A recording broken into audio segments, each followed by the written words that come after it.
Hello, everyone. Thank you so much for joining us today. My name is Carlene Spry. I'm the awards administrator for the Golden Crown Literary Awards. I want to welcome you to the first ever series of Goldie Finalist Spotlights. We're in the penultimate weekend. It's very exciting. For those who are new to the Golden Crown Literary Society, we recognize and reward quality literary works about women who love women and provide learning opportunities, encouragement, and assistance to new and established writers. We have a highly respected writing academy, an annual conference, which brings together hundreds of readers, writers, publishers, and editors, and that's coming up now in just a few weeks, and a monthly GCLS members-only online book club. The next one is going to happen in August, and it's going to be last year's trailblazer, Barbara Wilson, so that's exciting. We invite you to learn more about GCLS and perhaps become a member by visiting our website at goldencrown.org. We'll have some time at the end of the session for Q&A. Please be sure to use the Zoom Q&A box to submit a question, and feel free to submit those questions. If you run into technical issues, log off, log back in. That usually resolves most issues. And closed captioning is available. You can turn it on at the bottom of your Zoom screen. So we're very excited to have I Read Indies as our sponsor today, iReadIndies.com, I'm sorry. iReadIndies.com is excited to congratulate the Goldie Award finalists on their accomplishments and welcome all our event attendees today. In case you haven't heard, iReadIndies.com is a newly established collaboration of over 50 independent authors of women-loving women literature. Their mission is to bring more visibility and recognition to any who put their time, effort, and resources into self-publishing their work. Visit iReadIndies.com and see what you have been missing. So let's get things started, shall we? I'm going to introduce you to our authors today. First up is Caren J. Werlinger, who will be reading from her general fiction finalist book, Face the Wind. Face the Wind is also a T. Corinne finalist for her cover designer, Peggy Henderson. Jaime Clevenger's book, Just One Reason, is a finalist in the contemporary romance long novels category. Nicole Stiling will share a selection from Heart of the Storm, which is a finalist in Romantic Blend. And Samantha Rajaram is reading from The Company of Daughters, which is a double Goldie finalist in historical fiction and debut novels. So there they are, ladies and gentlemen. Well, we lost Nicole somewhere along the line, but there they are. Thank you all. There's Nicole. Thank you all for being here. Appreciate it. Let's turn things over to Caren. Caren, the floor is yours, my friend. Thank you, Carlene. Hello, everybody. Happy Juneteenth.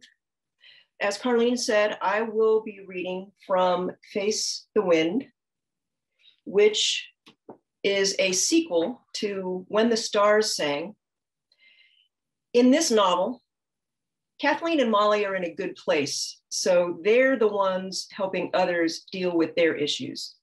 As this scene begins, Kathleen is talking to Molly's Aunt Rebecca. What about you and Molly? Kathleen jerked her head up to find Rebecca staring at her quizzically. What about us? Have you talked about children? No, I mean, Kathleen searched frantically for a way to answer this. We haven't, Rebecca chuckled. Don't panic, I was just asking, it would be easy enough. Kathleen stared at her for a moment, not sure she really wanted to pursue this line of questioning. What would? Molly has 3 brothers. Well, 2 who are available. You could, oh my God, no. Rebecca shrugged. Just a thought. The genes would match as closely as if you and Molly could have your own. Kathleen slammed the book closed. I have to go. Blossom scrambled to his feet, and Rebecca's laughter followed Kathleen out of the library. Even outside, she could hear Rebecca's chortle through the window. She stormed away, muttering to herself as she turned toward the village. She was still fuming when she got to the marina, where Molly was working on the antique boat. When she flung open the door of the boathouse, she startled a gull perched on one of the pilings. With a loud squawk, it flew away. Molly looked up from the bench where she was working on a board. What's wrong? Kathleen sputtered, pointing in the direction of the library. Molly held her hands up. Rebecca, do you know what your aunt just asked me? Molly set her tools down. Calm down, come and sit with me. She took Kathleen by the hand and led the way outside. They sat side by side on the dock, their feet dangling above the water, the sun warm on their backs. Now, what did she say? Kathleen took a deep breath. We were updating the Woodhouse book with Miss Olivia's death date and talking about family connections and the end of lines, and she glanced at Molly and then fixed her gaze on a sailboat bobbing on the water. She asked if we'd talked about children. Blossom wriggled in between them. Molly grinned and gave his ribs a thump. I assumed she didn't mean this kind. No, Kathleen said with a grudging smile. What did you say? I said no, of course. Molly stared down at the water lapping against the pilings. What does that mean? After that quake thing we all felt and Miss Louisa said she knew what it meant, I've been thinking about family, about going on. Kathleen's heart thudded in her chest. And? Molly shrugged. Nothing really. I mean, looks like Maddie and Brandy are going to continue our line. Can't see Joey ever settling down, or Aiden. That leaves me, us.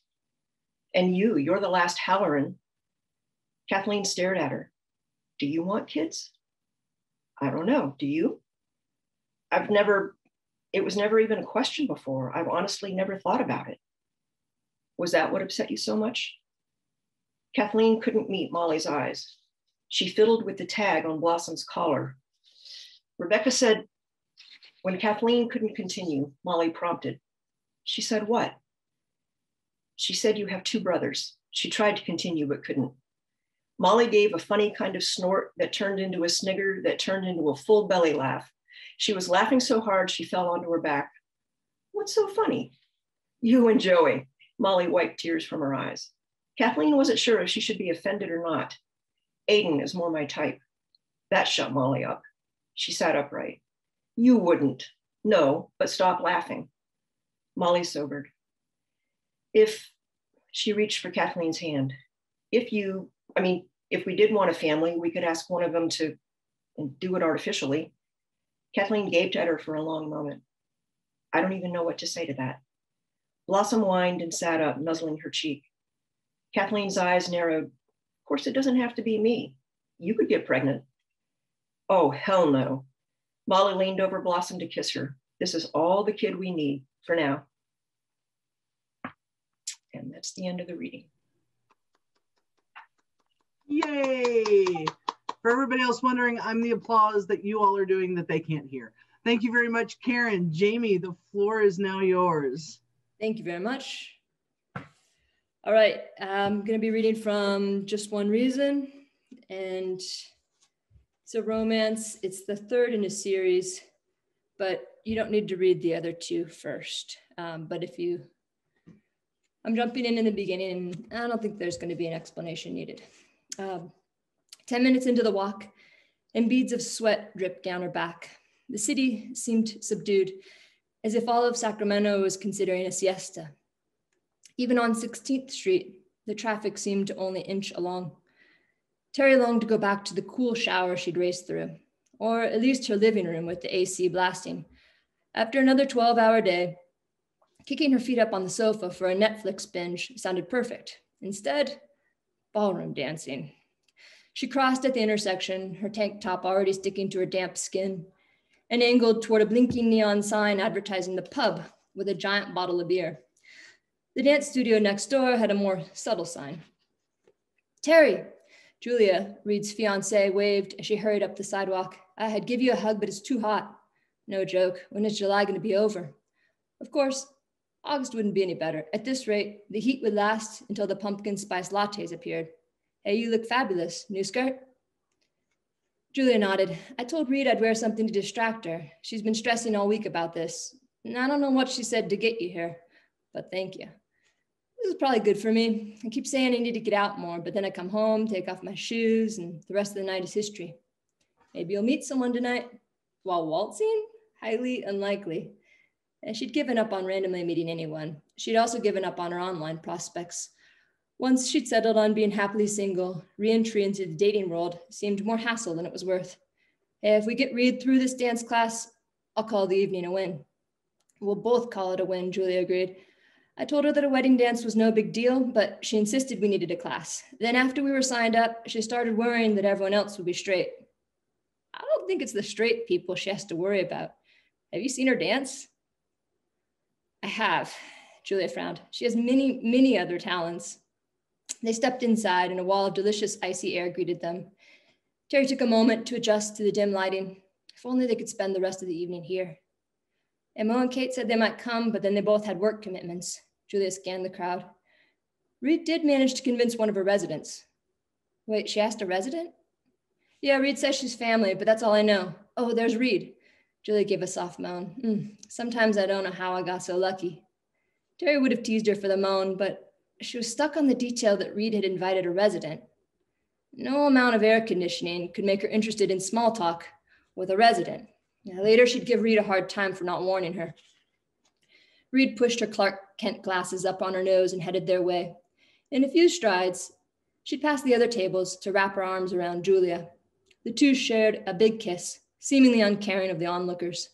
Tall, slightly nerdy, and enough of a butch to make her irresistible, Reed was a polar opposite to Julia, who fit the bill of a curvy, fashionable femme with an extrovert's ability to win over anyone. But they were a perfect couple. After another deep kiss, Terry cleared her throat. All right, you two lovebirds, save it for the wedding.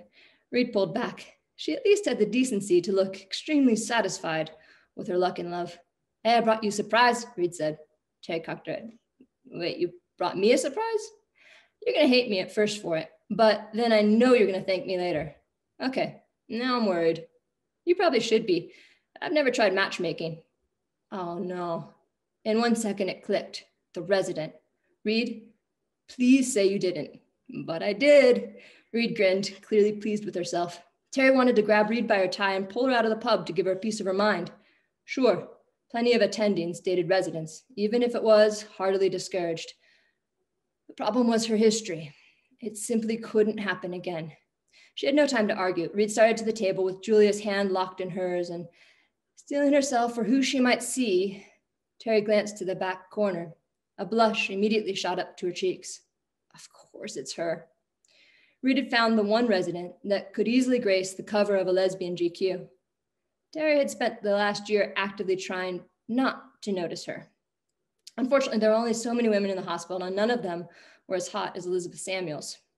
Tonight, her scrubs had been exchanged for a pair of tailored gray slacks and a collared paisley shirt with sleeves rolled up to her elbows. The top 2 buttons of her shirt were undone, and a casual look that only made her more appealing. She kept her short brown hair in a messy cut that Terry could almost imagine running her fingers through, but it was her broad shoulders and fit build that were really the problem. No doubt she could pin someone on a bed, for whatever reason. Terry's mouth went dry when she met her gaze and smiled. Of course she had a perfect smile. Probably she was an amazing kisser too, but that didn't mean she'd be interesting, or even nice. With luck, she'd be an annoying know-it-all. As soon as they reached the table, Reed made quick introductions. Elizabeth Samuels went by Sam. She shook Julia's hand first and then turned to Terry. Hi. Dark blue eyes settled on her, and Terry couldn't hide a fresh blush. She tried to keep her pulse in check as she reached across the table to clasp Sam's hand. Smooth skin and a firm grip. The universe clearly had it out for her. I'm not dating a resident. Not again. All right. Yay! Thank you, Jamie. Well done. Okay, let us now move on to Nicole. The floor is yours. Thank you. This is my 3rd book, Heart of the Storm. And I wanted to do something a little different this time, so I tried to explore the complications that can arise between blended families, which we know there are many. And I focused on a single mom who had a fling in college before accepting that she was gay. and she had a son. She kept a close relationship with her son's dad, Will, and they've remained friends. Juliet, who's a lieutenant, gets thrown into a case with Will's soon-to-be ex-wife, Sienna, Declan's stepmom, that's her son. And they know each other in a very superficial way, but hi, how you doing? That's really it. So this is one of their first getting to know yous while they're working on the case together. Okay. How are things with you otherwise? Juliet asked. She needed a subject change, at least for the time being. She squeezed some soy sauce from a packet onto her rice and forced herself to take a bite. Fine, just dealing with everything day by day. You know, Sienna shrugged. Does Declan ever talk about it? With you? About you and Will? Yeah. Juliet shook her head. No, he hasn't said much, but that's not out of the ordinary. He doesn't say much about much. Typical teenage boy. It's like pulling teeth to get him to tell me how his day was, never mind to talk about his feelings. Sienna chuckled. He's that way at our house, too. If he's not racing a car or shooting at something, it's tough to keep his attention. I think he'll be fine, though, honestly. He loves you, so I'm sure he's not thrilled with the idea of you two splitting up. But just because you and Will might not be together anymore doesn't mean he'll never see you again. No, of course not. And that's what I tried to tell him. I wouldn't be leaving him. Sienna paused. It shouldn't mean that everyone in Will's life will need to be cut off completely. Right, exactly, Juliet said a little too quickly. Exactly. What about you? Are you in a relationship? Sienna asked while inspecting her fried wonton. Me? No. I've been dating here and there, but nothing to speak of. It's been a while since I've had a full-blown relationship. I'm old and set in my ways. Juliet grinned, but there was truth behind it. Oh, come on. You can't be more than, what, 37? 38, to be exact. Still a baby, Sienna said, rolling her eyes with a smile. Please. How old are you, 35? Juliet raised her eyebrow. Sienna laughed. If only. Just turned 44 last month. You did not. Really, though I appreciate the compliment. I mean, not that 44 is old by any stretch, but you really don't look it. I would have thought 35 at the most. You look amazing. Wow. Juliet took another sip of her water so she would stop gushing. It was about to get weird. Sienna visibly blushed. Thank you. How did you meet Will? He told me you met at a show or something, but I don't remember the details, Juliet asked, desperate for a shift in conversation. Although as soon as the words were out of her mouth, she wished she could take them back. Sienna perceptibly stiffened. She should have just asked about her job or about what kind of books she liked to read. Talking about her estranged husband probably wasn't the best topic to discuss. To her credit, Sienna engaged. We met in an art show, if you can believe it. I'm not much into art, and neither is Will, but as fate would have it, we both were that night. My ex-girlfriend had gotten me tickets for my birthday, mainly because she was an art aficionado, and I decided that I still wanted to go. My cousin was in town, so we got dressed up and went into the city, and the rest is history. Ex-girlfriend. Had Will mentioned that Sienna was bisexual? Juliet racked her brain to try to remember if he had told her that. She was all but certain she would have remembered. She tried to appear nonchalant. She failed. An ex-girlfriend, huh? Cool. Sienna smirked. Will and I used to joke that he clearly had a type. Can you pass me a fortune cookie? Yeah, sure. Here. Juliet tossed her a fortune cookie and took one for herself. She cracked open the cookie, read her fortune, and then crumbled it up and let it drop onto her plate. What did it say? Sienna asked. She unwrapped her own cookie while eyeing Juliet's tiny slip of paper lying in a scattered pile of rice. These things are so stupid. They just recycle old cliches and stick them in a mildly sweet shell. Sienna snatched the fortune from Juliet's plate before she could slap her hand away. It can't be that bad. Oh, see? It's sweet. Sienna dropped the fortune back onto Juliet's plate like it had stung her, and this time it landed face up. The love of your life is right in front of your eyes. What does yours say? Juliet swallowed hard. It says, all things are difficult before they're easy. Good to know, Sienna said. She popped one half of the cookie into her mouth. Might as well say every cloud has a silver lining. Isn't that usually the gist of these things? Sienna laughed. Yes, usually. She started cleaning up the table and throwing their trash into the waste bin near the door. I should let you get back to work. Thank you so much for having dinner with me tonight. Juliet stood and pushed in her chair. No, this was great, actually. Just what I needed to take my mind off of things for a little while. Thank you. She walked up to Sienna as she was adjusting the purse on her shoulder. Juliet leaned in to give her a half hug, not sure if they had a hug goodbye kind of relationship or if a simple see you later would have been more acceptable, but for some reason she kind of wanted a hug. Sienna turned into her hug and embraced Juliet fully. Thanks again, she whispered, sending a shiver up Juliet's back. When they broke apart, Juliet smiled and rolled her shoulders. Okay, let's do this again. Juliet said, walking Sienna to the front entrance. Yes, definitely. Call me, or I'll text you or something. Okay, good night. Juliet waved as Sienna walked outside to her car. What the hell was that? She watched Sienna pull out into the street. It was unlike her to be all goofy around anyone, let alone Will's wife. Estranged wife. Separated wife. Soon-to-be ex-wife. Either way, it was probably best to stuff the strange emotions that were swirling inside her into a black hole where they could never be found again. Ever. Okay, that's it.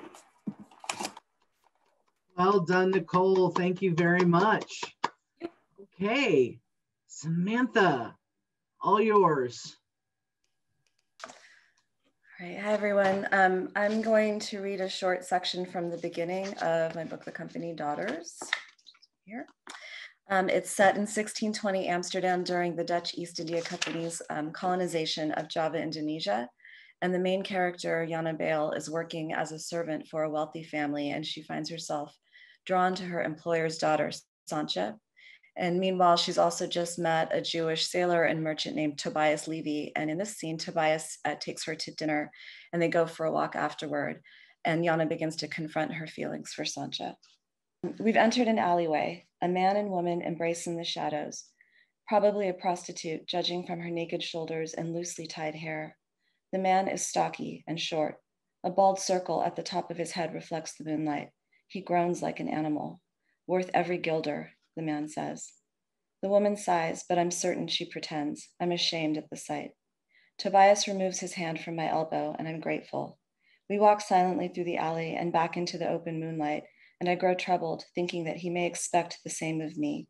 But he's different from the roughnecks I've known. I like his high forehead, dark brows, and those open, bright blue eyes. He's stronger than me for certain, but he's not the type to enjoy roughness. I've learned to spot them quickly. They have a wildness in their eyes, even if they're wealthy. Tobias looks at his boots for a moment, smiling. What is it, I ask? I was thinking that you looked so young and lovely in this light. You're an interesting woman, Miss Jana, full of thoughts. You have the look of someone living some other hidden life. At this, I'm silent and gaze at his wide, high boots instead. The worn laces, the bindings frayed. I cannot imagine him purchasing something as ordinary as boots. The style is popular among merchants, flagging at the top. Do you wear shoes when you're on deck? He laughs. I thought we were discussing your many thoughts. I blush, as I often speak before thinking. Father used to cuff me for that, spinny-headed Masia, he would call me. But Tobias addresses my question with a seriousness that warms me. Boots on deck? Not always, especially when we get closer to the islands. It gets hot like a forge in that sun. Some of us strip down to our breeches just to feel the sunshine on our skins. By the time we make it there, we're so tired and hungry. The sun is all we have.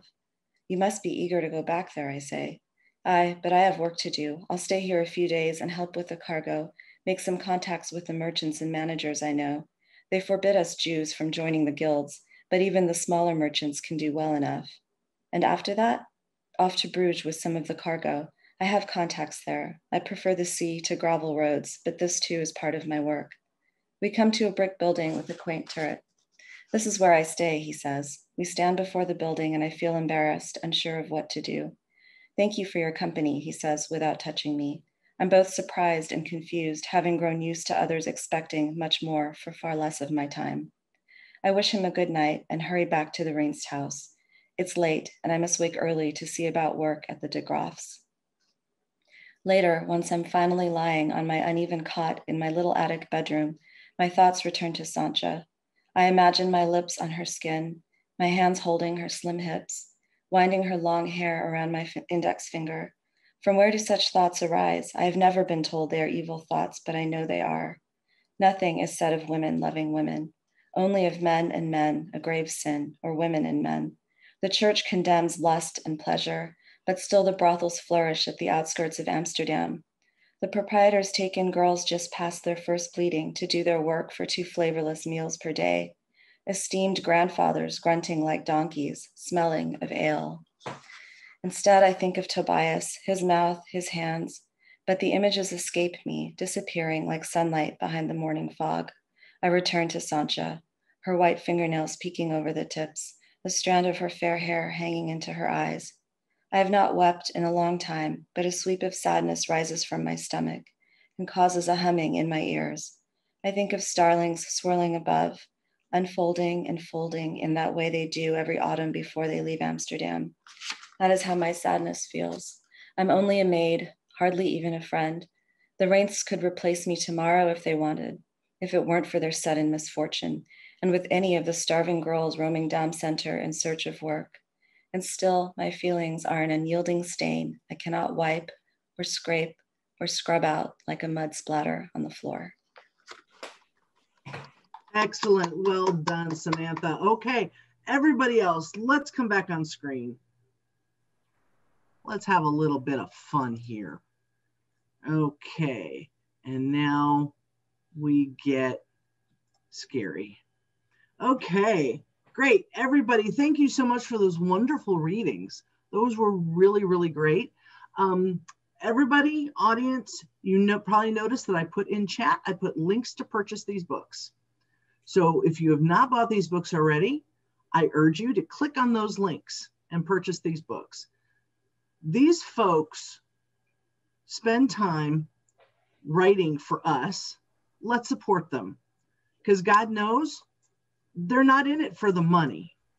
Okay, so let's support them. Go buy their books. Click those links and buy their books. So thank you again, everyone. Again, if you have questions, put them in the Q&A. But I'm going to start out, if you don't mind, with some questions of my own, and we'll have a little bit of fun. So my first question, and Jamie, I'm going to start with you.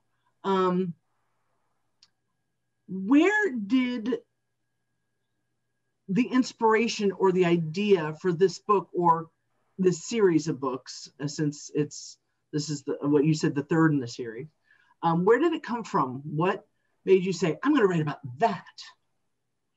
Well, actually, I was on vacation and I have 2 kids and a wife, and I'd been to Hawaii. Fortunately, when I was working, I'm a veterinarian, and when I was working as an ER vet, I had a lot of free time. So I'd been to Hawaii a couple times, and as a single person or as a person with just a wife or just a girlfriend, it was a really different experience to go on vacation and just be able to hang out and do anything you wanted to do and sleep in the middle of the day. And going to Hawaii with 2 kids is a completely different experience.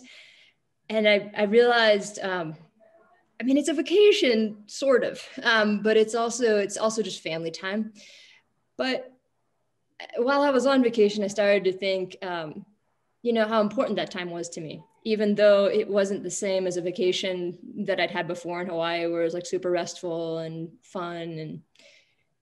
And so I started to think about it, and I decided to write a series of books, and I planned it all out when I was in Hawaii, about 3 different vacation spots. And, it was in a way so that I could continue to feel like I was on vacation when I came back home. And so as I wrote the first book, I felt like I was reliving the trip to Hawaii in some ways, like going to the waterfalls and doing all these fun things.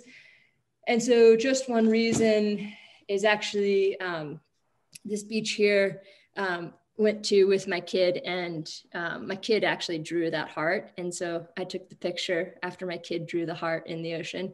And this is a beach that we went to. And it's the last one in the series, and this one has no kids, but it's all about just being on vacation. In this one, being on vacation at a place you love, even if you're not really on a tropical vacation there. So. Okay, thank you. Nicole, how about you? Same question. So I really wanted to do something with forbidden romance, but there's a fine line between sexy and creepy. So I figured I wanted to do it where it's 2 moms of the same kid, but in a different family setting. Like Sienna is Declan's stepmom and Juliet is his mom, but they don't actually know each other. So it wasn't like a friends to lovers romance. It was more of forbidden, where they both know they shouldn't be doing it, but it just kind of happens. So yeah, I thought that was going to be an interesting premise. So. Okay, right. Yeah. Caren? I had never planned to write a sequel really to anything, but when I wrote When the Stars Sang, which is set on a fictional island off the coast of Maine called Little Sister Island. People loved Little Sister so much that I kept hearing from readers that they wanted to live there. So did I, kind of. So when someone suggested writing a sequel, I gave it some serious thought, and I realized that with the cast of characters that I'd created for this island, there are probably a number of stories that can be told. So there actually will be more Little Sister stories coming. Okay. But this island lends, for those who don't know, a ship carrying mostly Irish indentured servants went down off the coast of this island in 1760. And the Native Americans, the first ones who lived on the island, rowed out through the storm to save them. And most of the Irish who stayed on the island, they created a blended culture. And so part of the fun of writing these books is making up my own traditions, which are kind of a blend of Celtic and Native American traditions from various sources, and kind of just get to make the rules. So that's been a fun part of writing these books as well. Okay. And Samantha, this is your first novel, it's your debut. What inspired you not just to write this novel, but to write a novel? I think I've always been writing, so that wasn't as much of a stretch, but the idea for this novel came from doing research on my second book. And I came across a footnote that referred to the company daughters as this group of young women that were sent in 1622, I believe, to Java to be married to the Dutch settlers there. And it was an anti-miscegenation policy, essentially, where the Dutch didn't want the Dutch settlers to marry the native women and have children with them. So they basically trafficked these young women over there. And I thought, as I was reading this footnote, well, I think it would be amazing if two of these women fell in love with each other. But I also wanted to explore, issues that I contended with in my own life, colonization and being a person of color, and issues around slavery, indenture, and that sort of thing. So this sort of became a vehicle for me to explore those things. Okay, great, thank you. So, okay, I'm going to stick with you, Samantha, since you kind of brought it up. What kind of research did you do for this book? And for others, what kind of research did you do for this book or for other books that you've done? What's your research process in this? So Samantha, start with you. For this book, I actually went to Amsterdam for a couple weeks and spent a lot of time at the Rijksmuseum looking at paintings and at the actual objects. So most of the objects described in the book are actual objects that I found. And then I read, I don't even know how many, maybe 15 books and hundreds of articles. It took me a very long time to write this book, almost, I think it was like 8 years. I have 3 kids and I'm a solo parent, so I also had other stuff going on. Yeah. But yeah, the research part is what I love. I really enjoy writing historical fiction because I'm a research nerd. Before I did the work I do now, I was a lawyer, and I really enjoyed doing research. That was the one part of being a lawyer that I actually enjoyed. Okay, all right. Nicole, how about you? Do you do any special research for your novels? Really, the only research that I do is for police and crimes and things like that, because 2 of my novels are a romantic blend with police investigations and that kind of thing. For my second book, In the Shadow of Darkness, it takes place in a dual timeline. So I did have to do some research into different parts of the country, in the 30s and 40s, and that was pretty fun. So, okay. Yeah. Jaime? So for this series, I got to go on vacations. Actually, for the second book, I'm like, you know what? I'm going to set this book in Cozumel and go on vacation there. So I know that it was not hard. I can't pretend anything like that. But yeah, I just went to tropical places. I feel a little guilty admitting that, so I'm just going to stop there. Caren, how about you? Well, several of my prior books are set in Ireland or have involved other aspects of Irish and Celtic culture. So the Irish side, I already had done a lot of research for. For the Native American side, Face the Wind begins on the Oregon coast. Three new characters are from Oregon. So I needed to do more research there. And I was able to contact the Coquel tribe, which is based near Bandon on the coast. And a couple of the women from the tribe were very helpful in terms of doing some beta reading for me and offering feedback, giving me tips as far as Coquel words, greetings, things like that. So when you need to base something in reality, finding somebody who really is that thing, whether it's like Nicole said, police procedurals or medical stuff, if you're not in the medical profession, or something like this where you're dealing with someone else's culture, I think it really is important to do whatever it takes to try and get it right. Okay. All right, good. Again, everyone, I don't have to be the only one asking questions, so go ahead and put those questions in the Q&A box. We've got four people here who are willing to answer your questions, and they're doing so very well. So, but I will go on with my next question, which is, what's your favorite movie? Nicole, start with you. What's your favorite movie? What movie can you just watch over and over and over and never get sick of it? Jaws. Jaws? Yes. Why I've seen it Jaws? probably 50 times, at least. Why? I love it. It's basically an encapsulation of summer. So yeah, whenever I watch it, I just brings me right there. Terror by Shark, encapsulation of summer. I like it. Okay. I haven't been in the ocean above my knees since I was probably 6. So. Okay. Caren, how about you? Favorite movie ever? The Quiet Man.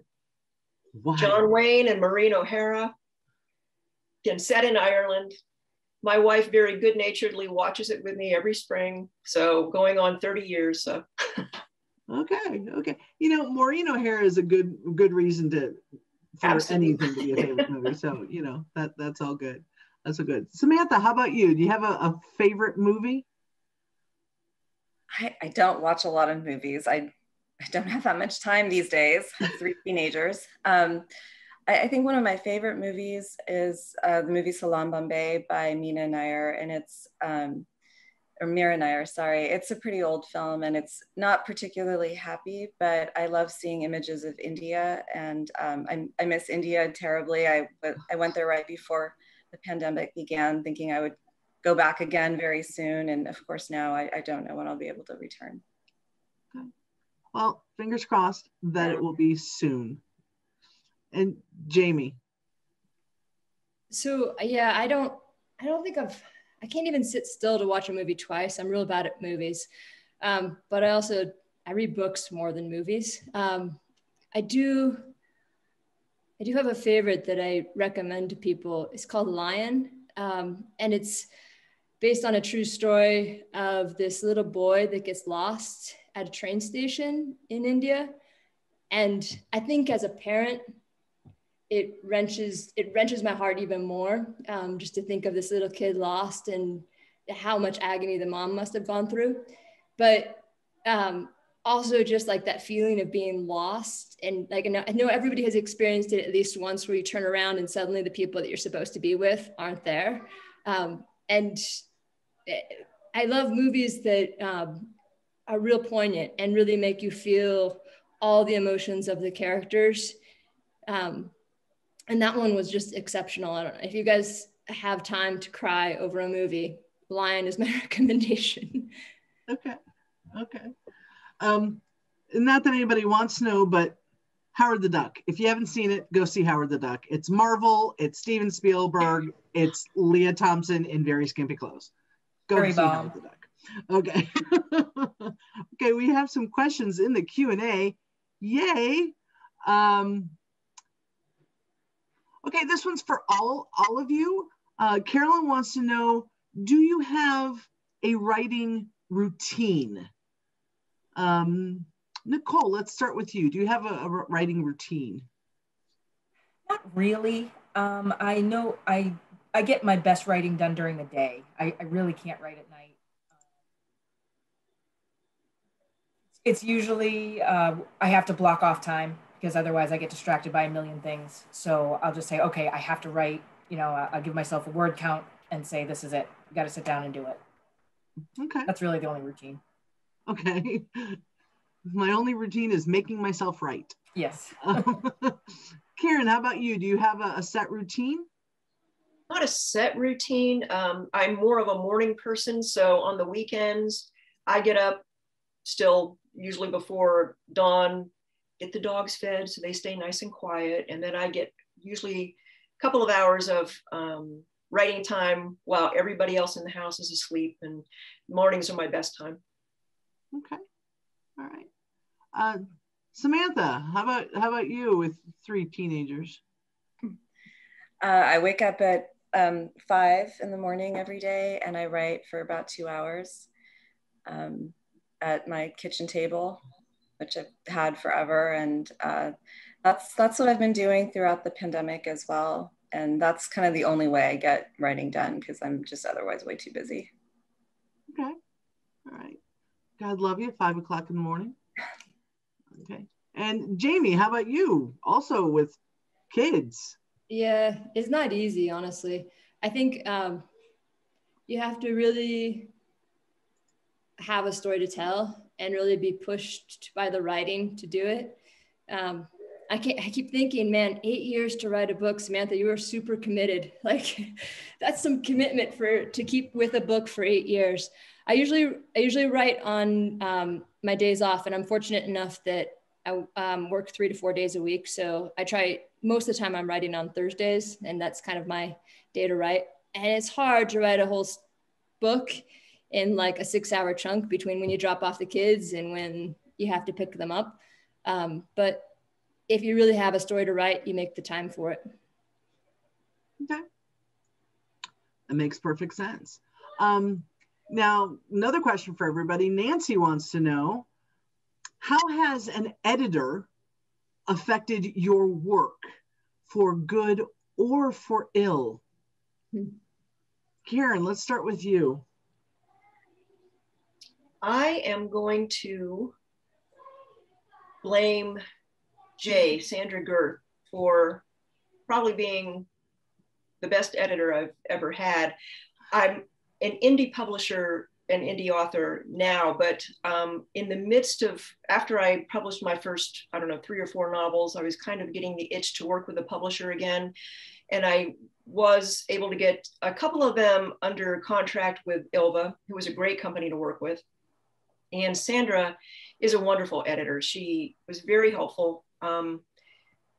Even when I kicked and screamed a little bit, she was very kind of gently insistent that you need to at least think about this. And she really, having worked with her on those 2 books, I think has helped my writing on the rest of my books immensely. Okay. Samantha, how about you?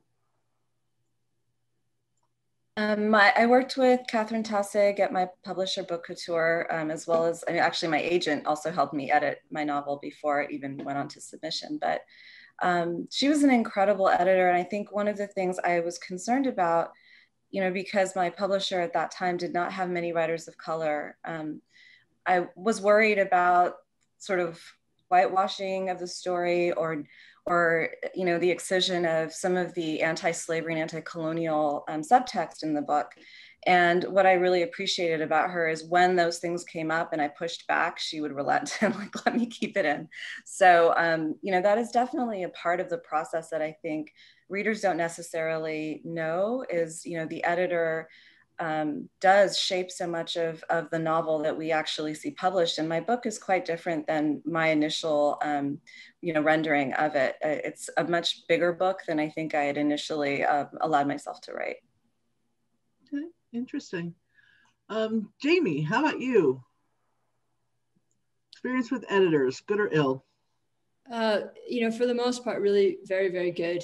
I came into writing thinking that I was just going to do it as kind of a side gig and not ever publish, because I didn't really know how to write a book. And my thoughts strung together. It was pretty bad, to be honest, at first. And I've grown, I feel like I've grown and learned so much with each book, partly just in the writing process, but so much so because of the editors. I feel like I have so much love for the editors that I've had, even the ones that slammed me hardcore, because I needed it. And yes, they help you see that you can write a bigger book, as Samantha said, but they also, you know, they can just turn a sentence that you thought you had a good sentence, and it's amazing what an editor can do to pick out the gist of it and make sure that your words shine. So I know some folks go into indie publishing and they don't want to spend the money for an editor, but I can't tell you how much you can learn from them.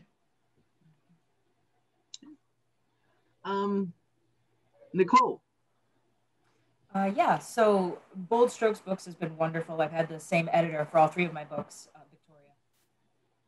She's really amazing. She's blunt, and there are so many times when you know, I've written something, and you know, by the time you get to the end of the book from the beginning, you don't really remember you know, every detail, and sometimes things slip through the cracks.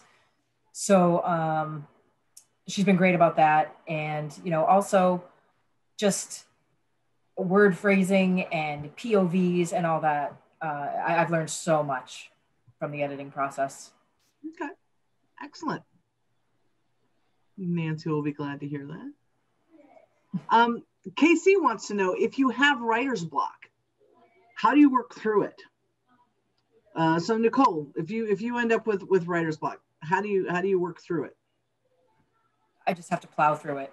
I'll give myself a day, and then I'll have to sit back down and say, that's it. You have to do it. Just write until it starts to flow. Okay. Some of it might be scrapped, but really the only way to do it is just make it happen. Okay. Once again, Nicole forcing herself to do things. Excellent. Jaime, how about you? Do you ever experience writer's block? And if so, how do you deal with it? Yeah, I went 5 years not writing, and I got really, really depressed. And I know that I need to write. I need to have that creative outlet. And if I don't do that, I kind of got into a spiral of depression. What got me out of it was deciding to write something just for me. And so I started writing stories that I figured I would not publish, and they wouldn't be for anyone else. So I wrote a fantasy story. It was out of my usual genre. I usually write romance. And I'm like, you know what? I'm gonna write a fantasy. I know I can't really write a fantasy. I'm not a fantasy writer. And I put fantasy writers up here on a pedestal because I think they're so amazing. And I'm always in awe of fantasy writers, creating these whole worlds and everything. So I just decided to do one, thinking, I'm not gonna share this with anyone. It's just mine. But the creative process and getting back in and doing something that I realized I truly love this, and I wasn't trying to do it for anybody else but me. That's what got me out of the 5 years of writer's block. Okay, there you go. Samantha, how about you? I do a couple things. I it usually either means that I need to do more research, that there's something that I'm not believing about my story that requires me to go back and do a little more research. So I'll either do that, or sometimes I just spend time outside, going on lots of hikes, just being out in nature and not thinking about books so much. And then the last thing is I try to just journal more and sort of put my novel writing stuff to the side and just kind of dig into myself. And there's usually some kind of other emotional block that's preventing me from accessing that part. Okay. And Caren? I've been lucky enough to never experience true writer's block, but I do find there are times in every book where I kind of hit a wall. And it's just, usually it's at the start of a new chapter and just trying to figure out how to bridge parts of the plot or timeline, that kind of thing. So usually for me, the thing that will help is to go for a long walk and listen to, I kind of create a soundtrack of music for almost every book, and just listen to the songs that have been kind of inspiring me through this story. And then what often helps me is to go back a few chapters, kind of read and almost do like a little mini edit. And that usually gets me back into the flow of the story, and then I can pick up from there. Okay. Because my soundtrack is usually depressing music, and my wife came upon one of those one time and she's like, do we need to talk? So oh, gracious. And Caren, this question is specifically for you. Where'd you get the Xena? I can blame her on my baby sister. She got me this. You can't quite probably tell from the angle of the camera, but she is 6 feet tall. She is life size. So as she has been moved around the house over the years, she has scared workmen who came in. She has startled us. The dogs have barked at her. So excellent, excellent. Great house alarm system. Just put her in a window. That's all you need.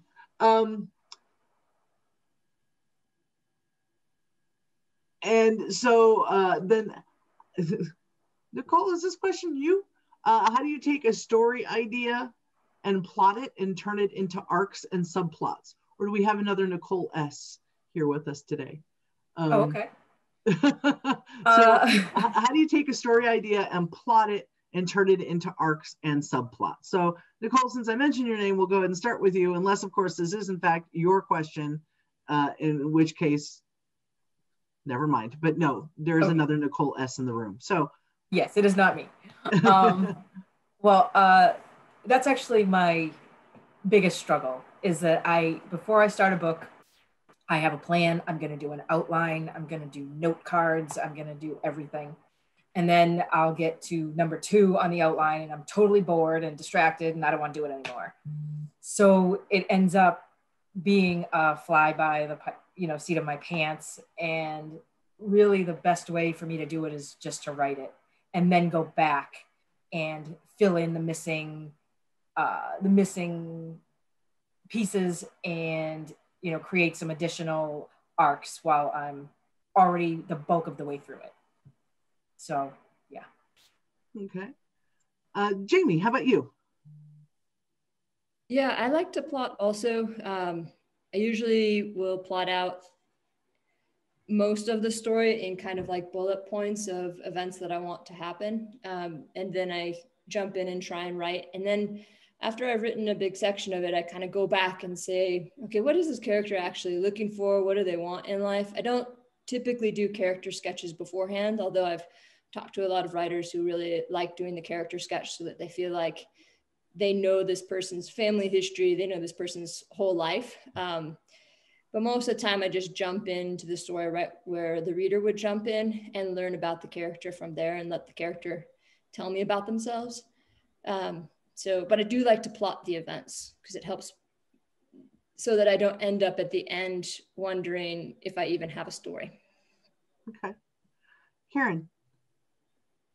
I don't usually plot or outline. The only books that I've ever done that on were the fantasy trilogy that I wrote, the Dragon Mage saga, because I knew that had to follow an arc that was going to be consistent through all 3 volumes. But most of the time, I start with a very almost nebulous idea.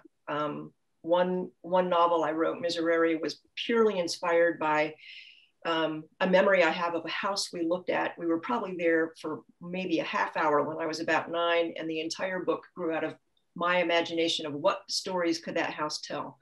So I don't usually plot, but I think one of the things I do is every character, no matter how minor they are, they kind of come with their own issues or their own baggage. And a lot of times those can kind of weave their way into the story. And so I don't usually plan it that way, but the subplots are almost always tied into those aspects of the non-main characters and how they all kind of come together.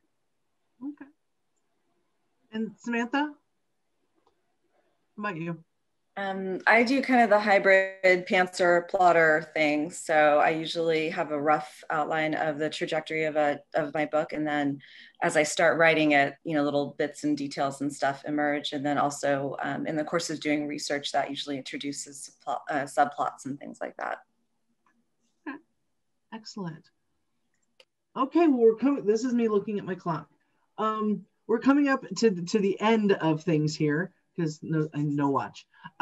So here's my last question, which actually overlaps with the last question that was in the Q&A. You're a Goldie finalist. Woohoo! That's great. So what else can we look for from you? What recent releases have you had, or what upcoming releases? What are you working? Kitty, see, told you, I did it. So tell us what's going on. Jaime, let's start with you. So I have one book that just came out that was a book about a sex party, and that was super fun. That was me also going back and saying, okay, I did a bunch of serious stuff. Now I want to write something just for me. So I had just published a book about a sex party in Aspen. And then I have 2 books coming out that I co-wrote with Aurora Ray. And that was a really fun experience. I also did that just to say, can I do this? Can I write with somebody else? I'm a little bit of a control freak, and I like to be able to have, everything that I'm in charge of. And I wanted to be able to step back and open that up and see if there was more creative flow that came with it. And it was a real fun process. I really enjoyed working with Aurora. Excellent. Caren, how about you? What recent things or new things? I am working on, again, for somebody who never wanted to write a sequel, the book I'm currently working on is kind of it's a follow-up. It's a prequel and a sequel rolled into one to my Goldie winner from 2014, In This Small Spot. So it's Mother Theodora's story, the abbess of St. Bridget's Abbey. It's her story from the time she's a young woman. And then it kind of picks up where In This Small Spot left off and winds both of those timelines together. And if I may, this will be the world premiere of the cover for the new book. Pretty. Very nice. So the title is An Unlit Candle. All right. When do you think we should expect that? Oh gosh, I'm at 117,000 words and I'm not done yet. I really thought this would be like a July release, but that's not happening. So probably fall. I'm thinking like October-ish is realistic. Okay. All right. Samantha. I've been working on a book that I was kind of writing as I was writing The Company Daughters, and it's based on what's called the renunciation policy of the 1800s in India. It was by the French colonizers who offered Indian folks the option to relinquish their Indian citizenship in order to work for the French government abroad in other French colonies. So that's my own family's sort of origin story. My parents grew up in a French colony in India. And I've been working on that book for like 10 years, but the title is called The Renouncers. Okay. Samantha's in it for the long haul. Nicole. I'm actually a little bit of a drought right now. I'm in idea land. I don't have anything specific that I'm working on. I'm just trying to come up with the next thing. Okay. All right. Valid. Okay. Well, everybody, we're at the end of our time. Sad. I could talk to you guys for hours. You probably wouldn't like that, but I would. thank you very much for your time today. I appreciate you taking out some time from your weekend, from your families, etc., to do this with us. Congratulations on being shortlisted for Goldie. That's awesome. And I really hope everybody in the audience, everybody that can hear my voice, I really hope that we're going to see you at the award ceremony and hopefully for the entire conference. There's some good stuff that seems to be going on. And audience members, click those links, buy those books, support these authors. Okay, again, thank you everybody. Enjoy the rest of your day. Take care. Thank you.